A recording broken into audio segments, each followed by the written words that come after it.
Hello everyone, today we're going to be talking about Bill Veeck, champion of the little guy. Oop, there we go. Bill Veeck, early on as a child, was born February 9th, 1914, to his mother, Grace Veeck, and his father, William Veeck Sr. He was introduced to sports at a very young age. His father was a sports writer. He largely criticized the Cubs, so largely that William Wrigley challenged him and said that if he felt that he could run the Cubs better, that he should go ahead and do it. Well, William Veeck Sr. went ahead and bought out the Cubs, and he did end up winning the pennant 3 times. Early on in Veeck's educational career, he didn't really do too much educational-wise. He was in and out of schools, back and forth. He did a little bit of ranch school. He went and did a little bit of college, about 1 year. Mainly party during that time, but he went and tried it out. He ended up leaving. His father had health complications and ended up passing away in 1933. But the beginning of Veeck's actual career started in that 1933, whenever he took a job working at Wrigley Field. Kind of just basic stuff, a little bit of groundskeeping, a little bit of ticket sales. He did a lot of conversing with the fans, and this is where he started to build on some of his promotional schemes that he would come with later on in his life. But he also married Eleanor Raymond during this time. 1935, and they would go on to have three children. His first big time ownership as a sports owner came in 1941 whenever Veeck bought the Brewers. They were a minor league team at the time, but this was the first chance that Veeck really got to explore some of his promotional schemes. He did a lot of things such as giving away live animals, such things as lobsters, pigeons, chickens, guinea pigs, even a swayback horse, which I have a picture of after. He believed that a trip to the ballpark should be fun. It should be entertaining. It shouldn't just be watching the game. There should be more things for the fans to do. There's some of the things, lobsters. He would hand out live lobsters to one lucky fan or so, pigeons. There's a picture of a swayback horse, kind of just with a real deep curve in its back. Chickens, guinea pigs. His first year with the Brewers, they almost went on to win big time, but they didn't make it. They would go on the following 3 years and win the pennant in their league, but Veeck wasn't there for that. He joined into the Marines, and he was deployed overseas during World War II. While he was over there, he ended up hurting his foot. There's a recoil of one of the machine guns of some sort that smashed his foot, and he had to have his right foot amputated. Out of the 22 weeks that he was overseas, he was in a hospital for about 15 of those. So it was a lot of time spent in hospitals, not a lot of time fighting in the war, unfortunately for him. But he did end up coming back, and he would sell the Brewers in 1945. He would move on to purchasing the Cleveland Indians, his first major league team, in 1946. Here, he again brought all of his promotional schemes with him. The biggest thing about this time period is that a lot of times at the major league level, there was not much promotional schemes. They weren't real big on giving away a lot of free stuff. They were all in a money-making business, and this was a new kind of promotional aspect that Veeck was introducing of giving away free merchandise to get fans to come back. But while he was there, he increased the attendance levels dramatically, forcing the Indians to change ballparks that they played at. Normally they played at League Park, which held about 22,000 fans. They were forced to move over to Municipal Stadium, which held 78. So they were taking in about 3 times as many fans per game. So that was a drastic increase for them. A few other changes that he decided to make. Shortly after the 1946 World Series, he ended up having more medical complications, and he had to have more of his right lower leg amputated, all the way up to his knee this time. After not making the World Series, Veeck felt it was time to make a few changes to the roster. He ended up acquiring such players as the Yankee second baseman Jordan Gordon. He did give up Allie Reynolds during that time. He thought about giving up Lou Boudreau. Fans were very disappointed whenever they heard about this. So Veeck went around, he talked with them. At this time, we didn't have a lot of ESPN and Sports Center and everything like that. So Veeck literally would go around to all the different sports bars and talk with the fans and tell them, no, I'm not trading Lou. We're gonna hang on to Lou. Good thing he did, because the following year Lou had a tremendous season, batting .355, slugging .534, and the Indians would go on to win the 1948 World Series because of that, or in help of that. Also, one of the interesting tactics that Veeck also brought up during the 1948 World Series was that normally World Series tickets were sold by that first ticket, and you get into all three of the possible home games. Veeck changed that up and sold those tickets separately, which allowed him to broaden his band of fans that came to this game. So 3 times as many fans got to come. Different fans. People were always fighting for those tickets. The following year, the Indians just could not follow up. Veeck had pulled another promotional stunt where he ended up burying the pennant flag. This outraged Cleveland, and shortly after, Veeck started looking to sell the Indians and move on. He did end up selling the Indians. Moving on. At this point in time, he used that profit to set up trust funds for Eleanor and his 3 kids, because they did end up having a divorce. By 1950, he had converted to Catholicism and married Mary Frances Ackerman. They would go on to have 6 kids. Granted, if you're counting, that's 9 kids total that this guy had, and he's big into baseball. Coincidence? I don't know. Veeck would go on to purchase the St. Louis Browns, and if you know anything about the Browns at that time, they were not much of a team. They were pretty horrible. Veeck even admitted to it himself.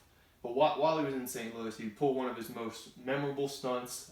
As you can see here, that is not a child up at bat. That is Eddie Gaudale, who is a 3'7" midget. There was a time where the St. Louis fans complained that they could never get their leadoff batter on base. So Veeck said, all right, we'll get someone on base. So he got Eddie, who was also a World War II vet, to sign a contract, made him pop out of a birthday cake, go up to the plate, and they were playing the Tigers during this game. 4 straight balls, and he was on first base, and they had a pinch runner come in. Fans loved it. A lot of the other participants of the league didn't like it so much, though. 5 days later, another home game. One of Veeck's other big schemes, the Grandstand Managers Night. What he did was he printed out these cards, yeses and nos, passed them out to all the participants that were in the grandstands directly behind home plate, and they literally managed the whole game. Manager Taylor during that time literally sat back in a chair, smoking a cigar, probably drinking a beer or two, and just enjoyed the game for once. Veeck, they would put up signs, should we bunt, should we pinch hit, this and that, and the fans would vote on everything from there. They would go on to win that game, which was pretty incredible. This again made a lot of people mad. So Veeck again would, he would end up getting out of baseball. He looked to try to move the Browns to Baltimore. The American League commissioners would not allow him to. They wanted him out of baseball, so they were trying to shut him out completely. Veeck would end up selling the Browns. Shortly after, who he sold the Browns to did end up moving the Browns to Baltimore. They're now the Baltimore Orioles. Where does he go now? He constantly looked for new deals, wasn't able to find too much. He tried going with the Phillies, Detroit Tigers, tried moving baseball back to the West Coast. None of these endeavors were happening for him. But he caught a break whenever there was a family dispute. Miss Comiskey left her entire inheritance of the White Sox to her daughter, Dorothy, instead of her son, Chuck. Chuck was very angry about this, blah blah blah. So they ended up getting into this dispute. Dorothy didn't want the team. Veeck bought it off her hands. Obviously, Veeck and Chuck did not get along. Veeck didn't worry about this. He still went on. He did all of his normal stunts. And there were nights where he gave 1,000 cans of beer to a lucky participant, 1,000 cupcakes, 1,000 pies, 100 nights out at a restaurant. He gave orchids to all mothers on Mother's Day. So he had all these promotional schemes that he still brought around with him. One of the things that Veeck wanted to do, though, that he wanted to see the White Sox expand and get better professionally wise. So he went on and he made several trades. Some of these were young players that hadn't really had time to develop yet. A lot of these players would go on to be all-stars later on, but Veeck would pick up these older players that were at their prime or leaving their prime, and the White Sox ended up dropping in rankings, and this wasn't very successful for him. More things that Veeck innovated during his time with the White Sox, names on back of jerseys. He added in this exploding scoreboard, so our scoreboards with all of our big noises and sounds that we see nowadays that are now jumbotrons. He was the first to bring about that idea.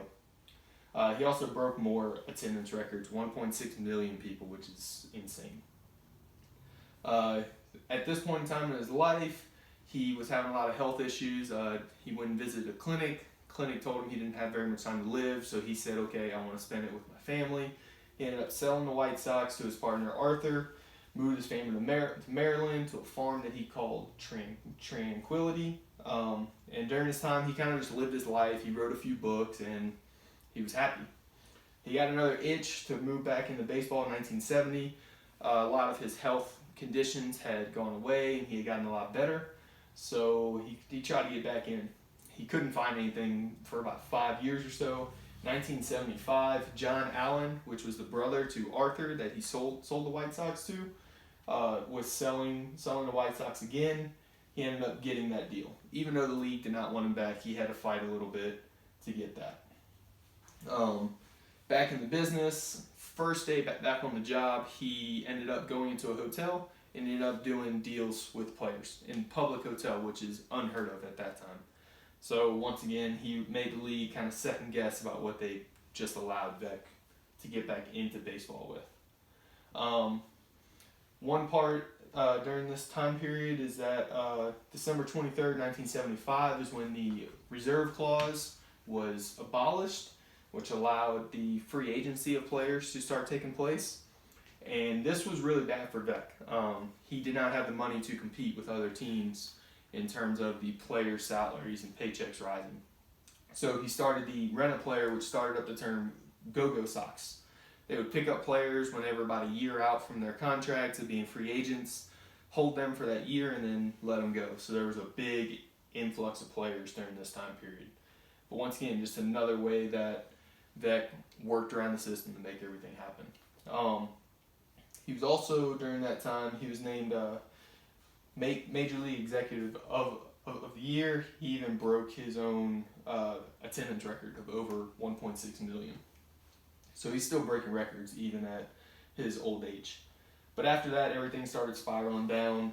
One of his attempts to bring in more younger people to baseball, he did a disco night. Today it's known as the Disco Demolition Night. A bunch of fans came in to watch the music and everything, and they ended up storming the field. They were drunk, they were high on marijuana, everything else. They could not get them off. They ended up having to forfeit the doubleheader for that day. So that was definitely a spiral down for him. Shortly after this is when he decided to finally retire. In 1980, he ended up selling the White Sox again. He attempted to sell it to a Edward D. Bartolo. The American League disapproved. There's rumors that it was because Di Bartolo was Italian. None of this was ever proved. He ended up selling it to Jerry Resendorf and Eddie Einhorn. Einhorn would go on to make a comment that really made Veeck mad, and Veeck decided to never return to the field again, and he went back to his old life of being a Cubs fan. He would go on living his life in Chicago with his family, him, Mary, and his 6 kids. He was diagnosed with lung cancer in 1984, and he ended up passing in 1986 on January 2nd. He was induced into the Baseball Hall of Fame in 1991, so 5 years later. Baseball Hall of Fame tends to do this with people. They wait a little bit, especially people like this who didn't necessarily make the rest of the league happy, but they were still definitely valuable to the game of baseball. A few things that importance of Veeck in the world of baseball is that he came up with so many creative and intuitive promotional schemes that, yes, they were different at the time, so obviously they were pushed away, pushed aside, people didn't like them, people frowned upon them, but he truly did care about what fans wanted. He would spend a lot of his time in not necessarily the grandstands, but some of the cheaper seats. He truly believed that the knowledge of baseball for the fans was inverse to how much they paid for their ticket. So he would really get to know his fans. There's even rumors that whenever he was first starting to work with the Cubs, he'd be out in the stand, shirt off, beer in one hand, cigarette in the other, having a grand old time with fans. So this is where he really got to know. He always watched out for the little guy. His nickname, a champion of the little guy, that kind of goes both ways. He's mainly known for his scheme with Eddie, with the Browns, of whenever he brought this midget out to the plate. But he also really did watch out for the little guys, because all the teams that he ended up buying, none of them were doing very good financially and or out on the field with victories and wins. So he would always step up for these little guys, and this is what makes him so important, is that he didn't just look to make money. He would go into a horrible or a bad situation and make things greater. So to have someone like that that has now passed, but that we can look back on and relate to and look at what he did, is amazing. A few of the things that he has left behind as part of his legacy, the exploding scoreboards, those are now jumbotrons now. We've kind of moved on with technology and all, but he was the first one to come up with that. Names on the back of players' jerseys. That's a huge deal now. Everybody, even little kids, want their names on the backs of their jerseys. Singing of "Take Me Out to the Ball Game" during the 7th inning stretch. That was Veeck that started that.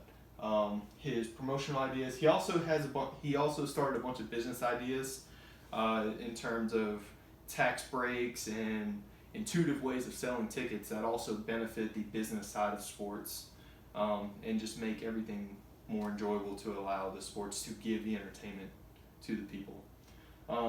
Thank you very much for watching. I hope you learned a little bit about Bill Veeck. Thanks.